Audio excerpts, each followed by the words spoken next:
بسم اللہ الرحمن الرحیم۔ السلام علیکم اسٹوڈنٹس، آج ہم 10th کلاس کا سبق جو علی بخش ہے وہ ہم پڑھیں گے۔ ان کے جو مصنف ہیں قدرت اللہ شہاب، پہلے ان کا تعارف پڑھیں گے، اس کے بعد جو سبق ہے علی بخش جو کہ علامہ اقبال کے خدمت گزار تھے ان کے بارے میں ہم پڑھیں گے۔ تو ہم سٹارٹ کرتے ہیں۔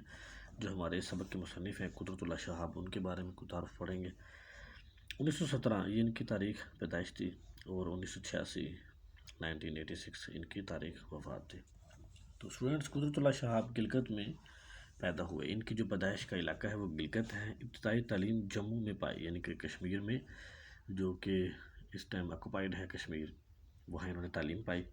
اور 1939 میں گورنمنٹ کالج لاہور سے انگریزی ادب یعنی کہ انگلش لٹریچر میں ایم اے انگلش کیا۔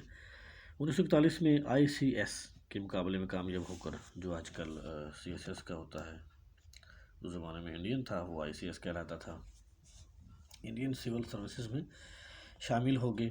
کیا پاکستان کے بعد ابتدائی 2 برس حکومت آزاد کشمیر کے سیکرٹری جنرل رہے۔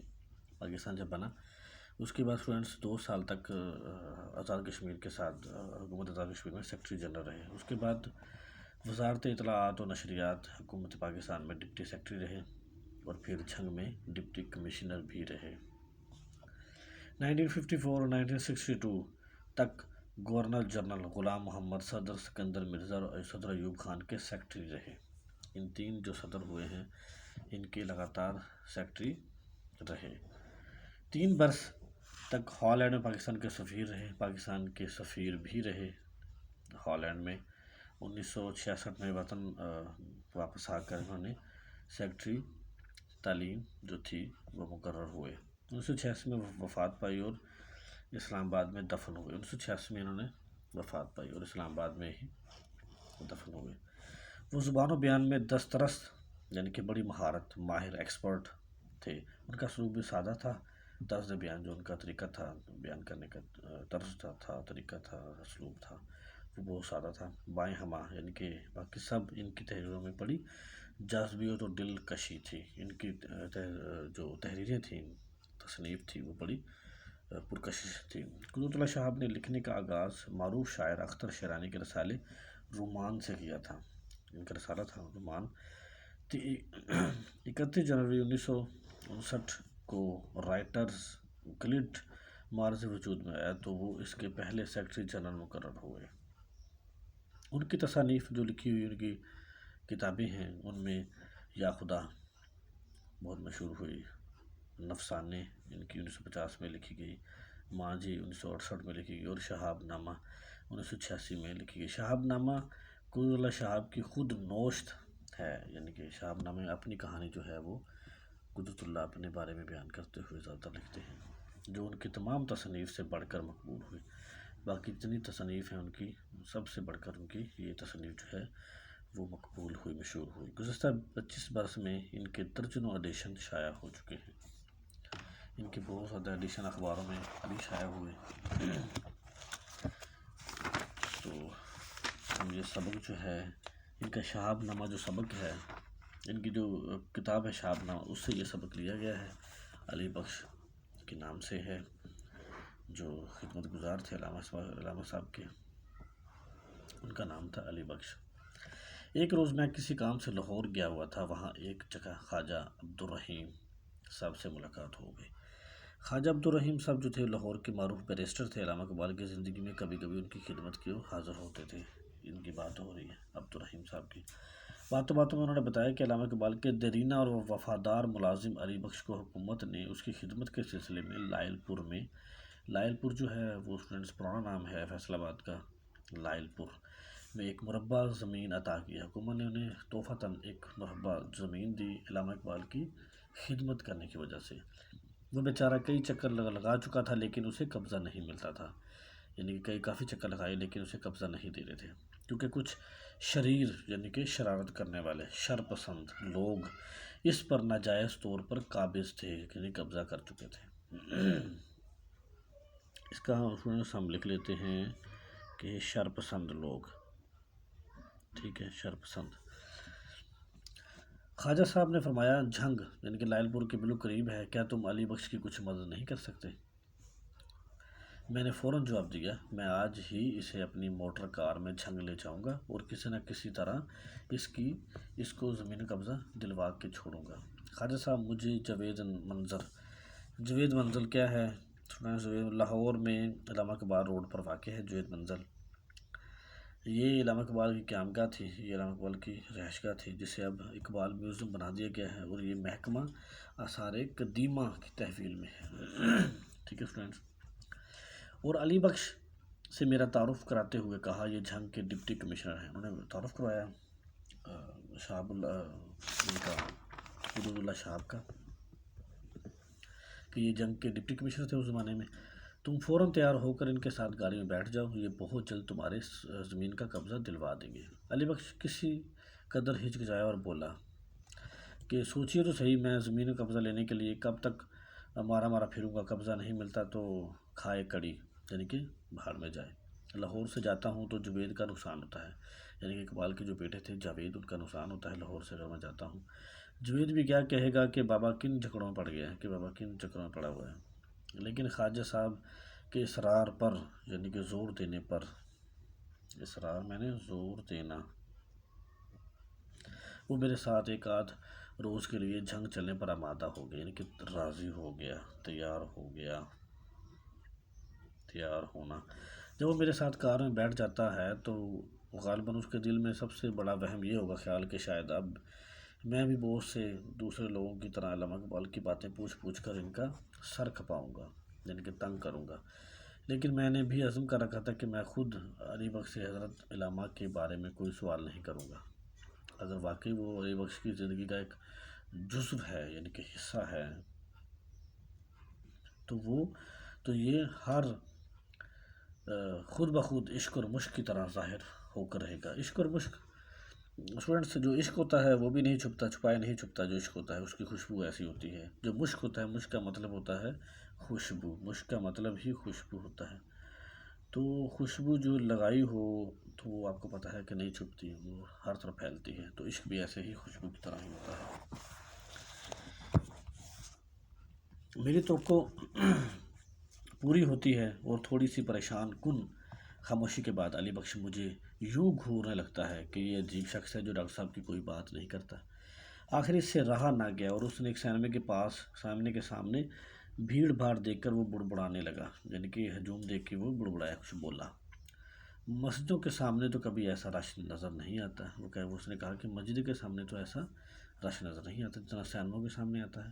ڈاکٹر صاحب بھی یہی کہا کرتے تھے۔ ایک جگہ میں پان خریدنے کے لیے رکتا ہوں تو علی بخش بے ساختہ کہہ اٹھتا ہے ڈاکٹر صاحب کو پان پسند نہیں تھے، کہ پان پسند نہیں کرتے تھے ڈاکٹر صاحب۔ پھر شاید میری دلجوئی کے لیے وہ مسکرا کر کہتا ہے ہاں حقہ خوب پیتے تھے، یعنی کہ حقہ پسند کرتے تھے، حقہ پیتے تھے۔ آج کل اسٹوڈنٹس جسے شیشہ کہتے ہیں، اس طرح کا ہوتا تھا پرانے وقتوں میں حقہ، شیشے سے کافی قدرے بہتر ہوتا تھا، کافی دیر چلا کرتا تھا، تو وہ پیتے تھے۔ اپنا اپنا شوق ہے، پان کا ہو یا حقے کا۔ شیخ پورہ سے گزرتے ہوئے علی بخش کو یاد آتا ہے کہ ڈاکٹر صاحب ایک بار یہاں بھی آئے تھے۔ یہاں پر ایک مسلمان تحصیلدار تھے جو ڈاکٹر صاحب کے پکے مرید تھے۔ انہوں نے دعوت دی تھی۔ ڈاکٹر صاحب کو پلاؤ اور سیخ کباب بہت پسند تھے۔ ڈاکٹر صاحب پسند کرتے تھے پلاؤ اور سیخ کباب۔ عام کا بھی بڑا شوق تھا، عام بھی بہت زیادہ پسند کرتے تھے۔ وفات سے کوئی 6 سال پہلے جب ان کا گلا پہلی بار بیٹھا تو کھانا پینا بہت کم ہو گیا تھا۔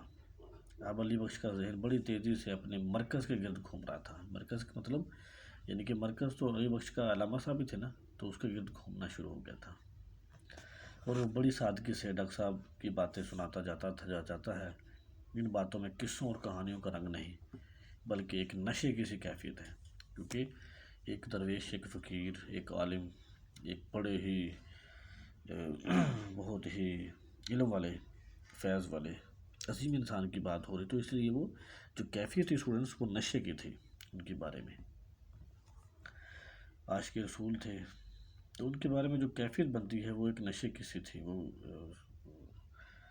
جو مصنف ہے وہ کہتے ہیں کہ ان کی باتوں میں کہانی نہیں تھی، قصے نہیں تھے، ان کی باتوں میں ایک نشہ تھا، علامہ اقبال کے بارے میں جو تھی حقیقت سے بھری ہوئی۔ جب تک علی بخش کا یہ نشہ پورا نہیں ہوتا غالباً اسے ذہنی اور روحانی تسکین نہیں ملتی۔ صاحب جب ڈاکٹر صاحب نے دم دیا ہے، میں اس کے بالکل قریب تھا۔ دم دیا مطلب جب انہوں نے وفات پائی، پردہ کیا، دم دینا وفات پانا، ٹھیک ہے سن۔ تو کہتا ہوں میں بالکل قریب تھا۔ صبح سویرے میں نے انہیں فروٹ سالٹ پلایا اور کہا کہ اب آپ کی طبیعت بحال ہو جائے گی، لیکن عین 5:10 پر ان کی آنکھوں میں ایک تیز تیز نیلی نیلی سی چمک آئی۔ وہ کہتے ہیں تیز نیلی سی نیلی چمک آئی ان کی آنکھوں پہ، اور زبان سے اللہ ہی اللہ نکلا۔ میں نے جلدی سے ان کا سر اٹھا کر اپنے سینے میں رکھ لیا اور انہیں جھنجھوڑنے لگا، لیکن وہ رخصت ہو گئے تھے۔ کچھ عرصہ خاموشی طاری رہتی ہے، کچھ دیر وہ خاموش رہتے ہیں علی بخش جو ہیں۔ پھر علی بخش کا موڈ بدلنے کے لیے میں نے بھی اسے ایک سوال کر ہی بیٹھتا ہوں۔ صاحب حاجی صاحب، کیا آپ کو ڈاکٹر صاحب کے کچھ شعر یاد ہیں؟ تو علی بخش ہنس کر ٹالتا ہے، یعنی کہ ٹال دیتا ہے بات کو۔ میں تو ان پڑھ ہوں، جاہل ہوں، مجھے ان باتوں کو بھلا کیا عقل؟ میں نہیں مانتا، میں نے اصرار کیا، زور دیا۔ آپ کو ضرور کچھ یاد ہوگا، کبھی یہ حقیقت منتجر والا کچھ یاد ہے؟ ڈاکٹر صاحب اس کو خود بھی بہت گنگنایا کرتے تھے۔ ڈاکٹر صاحب عام طور پر مجھے اپنے کمرے کے بالکل نزدیک سلایا کرتے تھے۔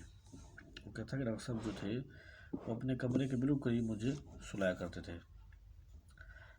رات کو 2-2:30 بجے دبے پاؤں اٹھتے تھے اور وضو کر کے نماز پر جا بیٹھتے تھے۔ نماز پڑھ کر وہ دیر تک سجدے میں پڑے رہتے تھے۔ فارغ ہو کر بستر پر آ لیٹتے تھے۔ میں حقہ تازہ کر کے لا رکھتا تھا۔ کہتا حقہ تازہ کر کے یعنی کہ رکھ دیتا تھا۔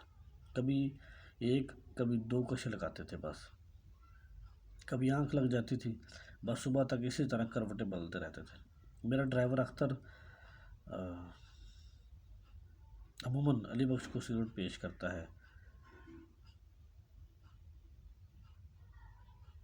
لیکن وہ غالباً حجاب میں آ کر اسے قبول نہیں کرتا، شرم میں آ کر۔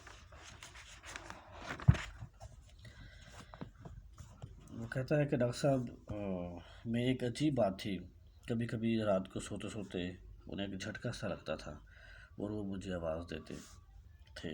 انہوں نے مجھے ہدایت کر رکھی تھی کہ ایسے موقع پر میں فوراً کی گردن کی پچھلی رگوں اور پٹھوں کو زور زور سے دبایا کروں۔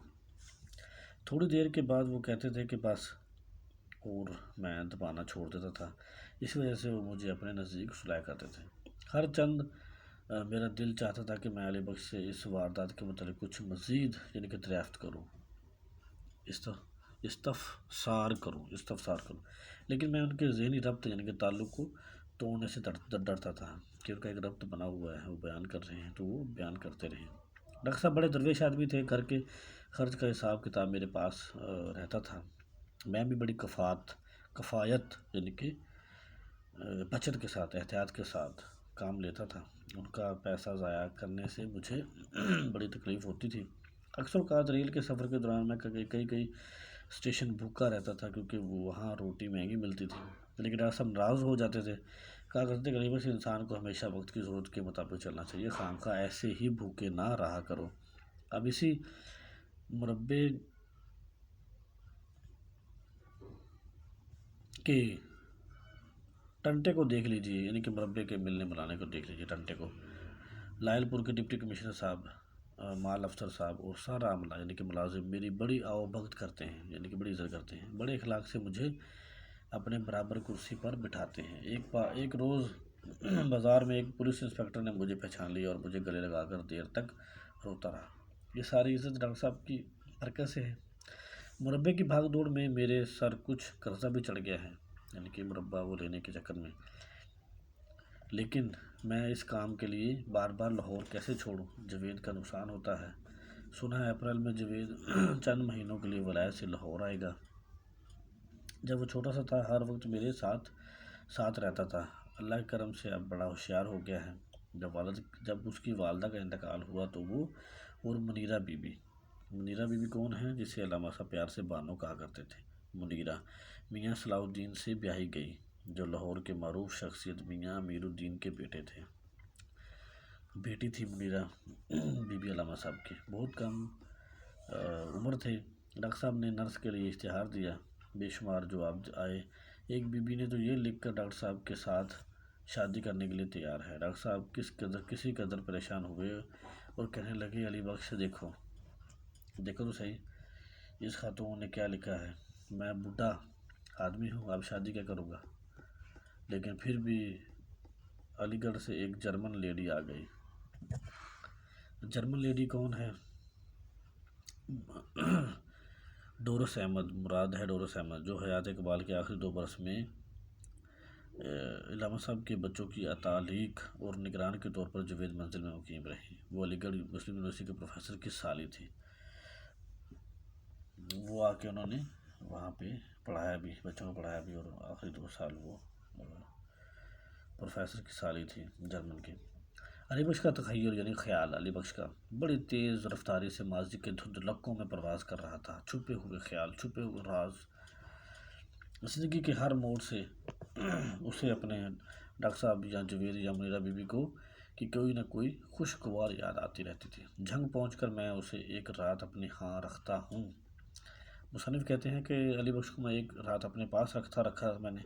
دوسری صبح اپنے ایک نہایت قابل اور فرض شناس، جو فرض پورا کرنے والے لوگ تھے، مجسٹریٹ، اچھے لوگ، قابل، صاف ستھرے، کپتان محبت خان کے سپرد کر دیتا ہوں۔ جو مجسٹریٹ تھے،